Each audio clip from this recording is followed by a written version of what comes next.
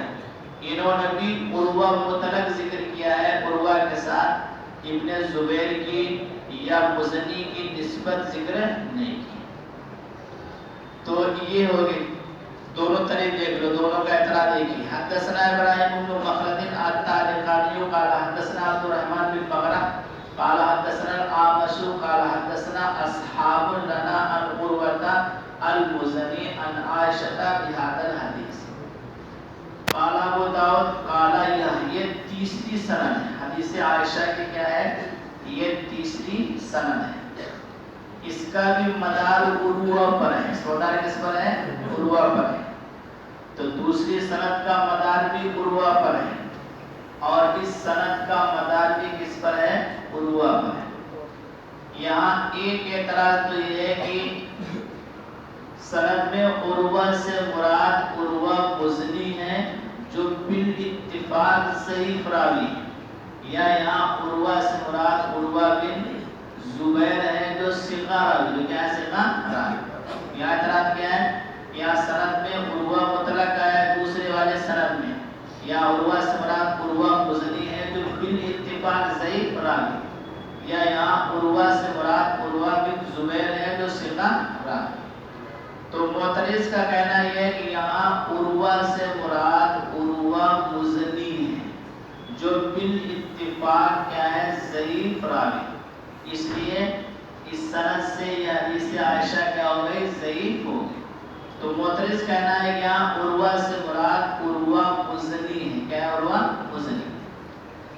معترض نے دلیل یہ دی ہے کہ اس حدیث کی جو تیسری سند ہے عبد الرحمن بن مغرہ والی، تیسری سند میں عبد الرحمن بن مغرہ نے صراحت کیا ہے ان عروہ المزنی، عروہ کے ساتھ مزنی نقل کر کے عبد الرحمن بن مغرہ نے صراحت کر دی ہے کہ یہاں عروہ سے عروہ مزنی مراد ہے. عروہ کیا مراد ہے؟ عروہ مزنی مراد ہے. تو یہاں بھی عروہ مزنی مراد ہے. اور عروہ مزنی کیا ہے؟ یہ بالاتفاق ضعیف راوی. کیسا راوی ہے؟ ضعیف راوی. تو یہاں اعتراض معترض نے یہ کیا ہے کہ یہاں سند میں عروہ سے عروہ مزنی مراد ہے. دلیل یہ ہے کہ اس حدیث کی تیسری سند میں عبد الرحمن مغرہ والی جو سند ہے اس میں عبد الرحمن مغرہ نے مزنی ہونے کی صراحت کر دی ہے. ایک دلیل تو مزنی ہونے کی یہ تیسری والی سند ہے.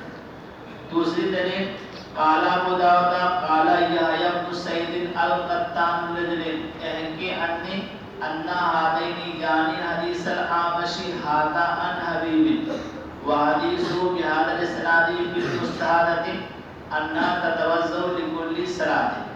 یحییٰ بن سعید القطان نے ایک آدمی سے کہا، مراد میں کون ہے؟ علی ابن المدینی، جو ان کے خاص شاگرد علی ابن المدینی. علی ابن المدینی سے کہا ہے کہ انی، میری طرف سے یہ بات لوگوں کو بتا دے، انا ہادینا یعنی حدیث العامشی، یہ حدیث، یہ دو حدیث ہیں، یعنی عامش کی یہ حدیث جو حبیب نبی ثابت کے واسطے سے، اور عامش کی وہ حدیث جو اسی سند سے مستحاضہ کے بارے میں انا تتوضا لکل صلاۃ، ایک ہی اپنی میری طرف سے بیان کر دے انہما شبہ لا شیء، یہ حدیثیں کچھ بھی نہیں، یعنی یہ دونوں صحیح. تو یحییٰ بن سعید القطان نے علی بن المدینی سے کہا کہ میرے حوالے سے لوگوں میں یہ بات پھیلا دو، بتا دو کہ عامش کی یہ حدیث باب جو حبیب نبی ثابت کے واسطے سے جو دوسرے طریق میں، اور عامش کی وہ حدیث جو مستحاضہ کے مطابق تتوضا لکل صلاۃ آگے آئے گی، یہ دونوں حدیثیں کیا ہیں؟ صحیح. دونوں حدیثیں کیا ہیں؟ صحیح. تو حبیب والی جو دوسرا طریق ہے حبیب عن عائشہ عن عروہ، یہ حدیث بھی ضعیف ہے، اور اعمش کی جو اور حدیث ہے وہ بھی کیا ہے؟ صحیح. قال ابو داؤد ورویہ عن الثوری قال ما حدثنا حبیب الا عن عروہ المزنی. سفیان ثوری سے روایت کیا، کہا کہ ہم سے نہیں بیان کیا حبیب نے مگر عروہ مزنی سے، یعنی لم یحدثهم عن عروہ بن زبیر بشیء، یعنی عروہ بن زبیر سے کوئی بھی حدیث بیان نہیں. یہ دوسری دلیل ہے. تو معتزلی نے اعتراض کیا کہ دوسری سند میں عروہ سے عروہ مزنی مراد ہے. پہلی دلیل عبد الرحمن بن بغرہ والی جو روایت ہے جو حدیث عائشہ کا تیسرا طریق ہے، اس میں ہم عبد الرحمن بن بغرہ نے مزنی ہونے کی صراحت کی. دوسری دلیل حضرت امام ابو داؤد نے خود نقل کیا ہے کہ حضرت سفیان ثوری سے یہ نقل کیا گیا. حضرت سفیان ثوری نے کہا کہ ہم سے حبیب نے صرف عروہ مزنی کے واسطے سے حدیثیں نقل کی، اور عروہ حبیب نے عروہ بن زبیر سے کوئی حدیث نقل نہیں کی. یعنی حبیب بن ابی ثابت یہ صرف عروہ مزنی سے روایت کرتے ہیں اور عروہ بن زبیر سے روایت نہیں کرتے. اس لیے یہاں جو سند میں عن حبیب عن عروہ مطلق ہے، تو یہاں بھی عروہ سے کون مراد ہے؟ عروہ مزنی مراد ہے. اور عروہ مزنی جو ہیں یہ انتہائی ضعیف درجے کے راوی، اس لیے یہ حدیث کیا ہے؟ ضعیف ہے. اس سے یہ ثابت کرنا کہ مس والا ناقض وضو ہے، یہ ناقض وضو نہیں ہے، یہ صحیح نہیں. تو یہ معترض نے اعتراض کیا ہے. احناف نے اس کا بھی جواب دیا. احناف نے جواب دیا کہ عبد الرحمن بن مغرہ یہ ضعیف راوی، چنانچہ بڑے محدث ہیں یحییٰ بن معین، انہوں نے عبد الرحمن بن مغرہ کو ضعیف راوی قرار دیا ہے. ایسے اور محدثین ہیں انہوں نے بھی عبد الرحمن بن مغرہ کو ضعیف راوی قرار دیا ہے. اس لیے دوسری سند سے جو حدیث ہے یہ کیا ہو گئی؟ ضعیف ہو گئی. اور ضعیف حدیث سے استدلال کر کے یہ ثابت کرنا کہ عروہ سے مراد عروہ مزنی ہے اور حبیب بن ابی ثابت نے عروہ مزنی سے روایت کیا ہے، یہ ثابت کرنا صحیح نہیں. ائمہ ثلاثہ اور فریق اول کی دلیل حضرت سفیان ثوری کا مقولہ کہ سفیان ثوری کہتے ہیں کہ حبیب بن ابی ثابت صرف عروہ مزنی سے روایت کرتے ہیں. تو اس کا جواب یہ ہے کہ اولاً تو حضرت امام ابو داؤد نے سفیان ثوری کے مقولے کو بغیر سند کے ذکر کیا ہے، اس کی کوئی سند ذکر نہیں کی جس سے طے کیا جائے کہ مقولہ صحیح ہے غیر صحیح. تو اولاً تو سفیان ثوری کے مقولے کو بغیر سند کے ذکر کیا ہے. دوسرے یہ کہ حضرت امام ابو داؤد رحمۃ اللہ علیہ نے سفیان ثوری نے جو قاعدہ بیان کیا کہ ما حدثنا حبیب الا عن عروہ المزنی، اس قاعدے کو خود حضرت امام ابو داؤد نے توڑ دیا ہے. کہاں توڑا ہے؟ قال ابو داؤد ورویہ عن الثوری وروى حمزة الزيات عن حبیب عن عروہ بن زبیر عن عائشہ حدیثا صحیحا. تو سفیان ثوری کا مقولہ ہے کہ حبیب بن ابی ثابت صرف مزنی سے حدیث روایت کرتے ہیں اور عروہ بن زبیر سے ایک حدیث کی روایت نہیں کی. اس ضابطے کو خود امام ابو داؤد نے توڑ دیا کہ ایسا نہیں ہے. حمزہ زیات نے حبیب کے واسطے سے عروہ بن زبیر سے صحیح حدیث نقل کی، ایک صحیح حدیث نقل کی. تو جب ایک صحیح حدیث عروہ بن زبیر سے نقل کرنا ثابت ہو گیا تو سفیان ثوری کا ضابطہ ٹوٹ گیا کہ حبیب ہمیشہ مزنی سے روایت کرتے ہیں، زبیر سے روایت نہیں کرتے. اسی طریقے سے حضرت سہارنپوری رحمۃ اللہ علیہ نے 4 حدیثیں تلاش کی ہیں. 4 حدیثیں ایسی ہیں جن کو حبیب بن ابی ثابت عروہ بن زبیر سے روایت کرتے ہیں. اس لیے حضرت سفیان ثوری کے مقولے کو دلیل بنا کر کے یہ کہنا کہ حبیب بن ابی ثابت یہ عروہ مزنی سے ہی روایت کرتے ہیں اور یہاں عروہ مزنی مراد ہیں، یہ استدلال کرنا صحیح نہیں.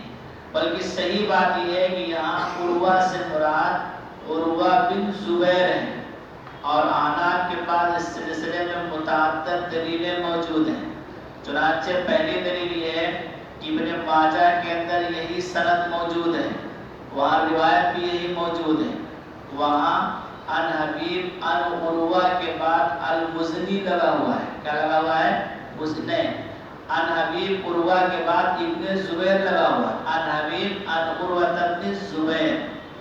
تو معلوم ہوا کہ یہاں بھی عروہ بن زبیر مراد ہے، جیسے ابن ماجہ کی سند میں عروہ بن زبیر ہے. دوسری دلیل مسند احمد میں سند ہے، اس میں ہے ان حبیب ان ابن زبیر، کہ حبیب بن ابی ثابت نے ابن زبیر سے روایت کیا ہے، اور ابن زبیر کا مصداق محدثین کے وہاں کون ہے؟ عروہ بن زبیر. تو مسند احمد سے معلوم ہوا کہ یہاں عروہ بن زبیر مراد ہے، نہ کہ مزنی، جن کو ضعیف کہا جاتا ہے. تیسری دلیل آپ کہتے ہیں کہ ہم محدثین کے وہاں ایک ضابطہ ہے، اگر محدثین عروہ مطلق بولیں تو محدثین کے وہاں عروہ بن زبیر مراد ہوتے ہیں، اور اگر محدثین عروہ کو مزنی بولیں تو عروہ مزنی مراد ہوتے ہیں. تو محدثین کا ضابطہ ہے کہ اگر محدثین عروہ کو کیا بولے؟ مطلق، نہ ابن زبیر کہیں نہ مزنی کہیں، تو وہاں محدثین کے وہاں عروہ بن زبیر مراد ہوتے ہیں. یہاں چونکہ عروہ کو مطلق سند میں کہا گیا ہے تو محدثین کے ضابطے کے مطابق یہاں بھی عروہ بن زبیر مراد ہوں گے، اور یہ حدیث کیا ہوگی؟ قوی ہوگی، ضعیف نہیں ہوگی. ضعیف کیا ہے؟ نہیں ہوگی. تو یہ تین دلیلیں ہیں آنات کے بعد. یہاں عروہ سے عروہ بن زبیر مراد ہے، عروہ مزنی مراد نہیں. چوتھی دلیل ایک اور ہے کہ حدیث عائشہ میں کہ جب حضرت عائشہ نے قبل امراتن من نساء ثم خرج الى الصلاة فقلت لها من هي الا انت فضحكت. یہ حدیث عائشہ کی جو دوسری سند ہے اس میں ہے من هي الا انت فضحكت. تو حضرت عائشہ رضی اللہ تعالی عنہ نے یہ حدیث بیان کی. ایک مرتبہ آپ نے اپنی کسی زوجہ مطہرہ کو بوسہ لیا اور وضو نہیں کیا تو حضرت عروہ بول پڑے کہ یہ تو آپ ہی ہو سکتی ہے. یہ تو کون ہو سکتے ہیں؟ آپ ہی ہو سکتی ہے. یہ بہت بے تکلفی والا جملہ ہے، اور ایسا بے تکلفی کا جملہ یہ حضرت عروہ بن زبیر ہی بول سکتے ہیں، اور کوئی بول نہیں سکتا، کیونکہ عروہ بن زبیر یہ حضرت عائشہ کے بھانجے تھے. کون تھے یہ؟ بھانجے تھے. تو یہ جملہ یہی بول سکتے. تو من یا الا انتی فضحکت حدیث کا یہ جملہ قرینہ ہے اس بات پر کہ یہاں سند میں عروہ سے عروہ بن زبیر مراد اور مزنی مراد نہیں. تو چار دلیلیں ہو گئی اس بات پر کہ یہاں سند میں عروہ سے عروہ بن زبیر مراد ہے، عروہ مزنی مراد نہیں. جب عروہ مزنی مراد نہیں ہے جو کہ انتہائی صحیح درجے کا راوی ہے، بلکہ یہاں مراد کیا؟ عروہ بن زبیر جو انتہائی ثقہ درجے کا راوی ہے، تو پھر یہ حدیث سند کے اعتبار سے قوی ہوگی، مضبوط ہوگی، اور اس کو ضعیف کہنا، اس پر ضعیف ہونے کا الزام لگانا یہ صحیح نہیں. تو حدثنا ابراہیم بن مخلد الطالقانی قال حدثنا عبد الرحمن بن مغرہ قال حدثنا الأعمش قال حدثنا اصحاب لنا عن عروة المزنی. ایسے اس میں اصحاب لنا یہ بھی مجہول ہے کہ آمش کے ساتھیوں نے بیان کیا. ساتھی کون لوگ کچھ پتہ نہیں، یہ بھی مجہول ہے، اس لیے اس سے اصطلاح نہیں کر سکتے کہ یہاں عروہ مزنی مراد. عن عروة المزنی عن عائشہ بهذا الحديث قال ابو داؤد قال یحییٰ بن سعید القطان. یحییٰ بن سعید نے کہا ایک آدمی سے، وہ آدمی کون ہے؟ علی بن المدینی. ایک کے اندر میری طرف سے بیان کرتے کہ یہ دونوں حدیث یعنی آمش کی یہ حدیث جو حبیب بن ابی ثابت کے واسطے سے، اور آمش کی وہ حدیث جو اسی سند سے ہے مستحب مطالب انا تتوضؤ لكل صلاۃ، کی وضو کرے ہر نماز میں. یہ دونوں حدیثیں ضعیف ہیں. یہ حضرت یحییٰ بن سعید القطان نے اس سے کہا، علی بن المدینی اپنے شاگرد سے کہا کہ لوگوں میں بتا دو جا کر کے یہ حدیث دونوں کیا ہیں؟ کمزور. دونوں کیا ہیں؟ ضعیف. اب یہ حدیث کیوں ضعیف ہے دونوں؟ یحییٰ بن سعید القطان ان کے متعلق لوگوں سے بیان کر دو کہ یہ ضعیف ہیں. کیوں ضعیف ہیں؟ تو اس کی ایک وجہ یہ ہے کہ یہاں اس کی سند میں عروہ مزنی ہے. کون ہے؟ عروہ مزنی. اور عروہ مزنی ضعیف راوی، اس لیے کیا یہ حدیث ضعیف ہے. اس بنا پر حضرت نے کہا کہ جا کے بتا دو کہ اس سند سے جو میری یہ 2 حدیثیں ہیں یہ دونوں کیا ہیں؟ کمزور اور ضعیف۔ قال ابو داؤد ورویہ عن الثوری قال ما حدثنا حبیب الا عن عروۃ المزنی۔ یہ حضرت نے سفیان ثوری کا ضابطہ نقل کیا کہ ہم سے نہیں بیان کیا حبیب نے مگر عروہ مزنی سے، یعنی لم یحدثهم عن عروۃ بن الزبیر بشیء، یعنی حبیب نے نہیں بیان کیا ان سے عروہ بن زبیر کے واسطے سے ایک بھی حدیث۔ تو یہاں عروہ عن عائشہ، مطلب یہ کہ یہاں بھی عروہ سے مراد عروہ مزنی ہے۔ حبیب نے عروہ مزنی سے روایت کیا ہے اور وہ حضرت عائشہ رضی اللہ تعالی عنہا سے۔ عروہ مزنی بھی حضرت عائشہ سے روایت کرتے ہیں اور عروہ بن زبیر بھی کرتے ہیں۔ فرق یہ ہے کہ عروہ مزنی انتہائی ضعیف راوی، بلکہ بال اتفاق ضعیف راوی، اور عروہ بن زبیر کیا ہے؟ یہ انتہائی ثقہ درجے کے راوی۔ قال ابو داؤد وقد روى حمزة الزیات، اس قال ابو داؤد سے مقصد سفیان ثوری کا ضابطہ توڑنا ہے۔ یہاں جو قاعدہ کلیہ بیان کیا ہے کہ حبیب بن ابی ثابت عروہ مزنی ہی سے روایت کرتے ہیں، یہ ضابطہ صحیح نہیں ہے۔ ہم آپ کو ایک حدیث دکھاتے ہیں کہ حمزہ زیات نے عروہ بن زبیر سے ایک حدیث روایت کی، تو آپ کا ضابطہ کیا ہو گیا؟ ٹوٹ گیا۔ حضرت سہارنپوری کہتے ہیں ایک حدیث نہیں بلکہ حبیب بن ابی ثابت نے عروہ بن زبیر سے 4 حدیثیں نقل کی، اس لیے یہ ضابطہ ہے بیان کرنا کہ حبیب بن ثابت عروہ مزنی ہی سے روایت کرتے ہیں، اور یہاں ان حبیب ان عروہ، اس لیے یہاں بھی عروہ مزنی مراد ہے، یہ صحیح نہیں۔ صحیح ہے کہ عروہ بن زبیر مراد ہے اور اس کی 4 کیا ہیں دلیلیں موجود۔ بس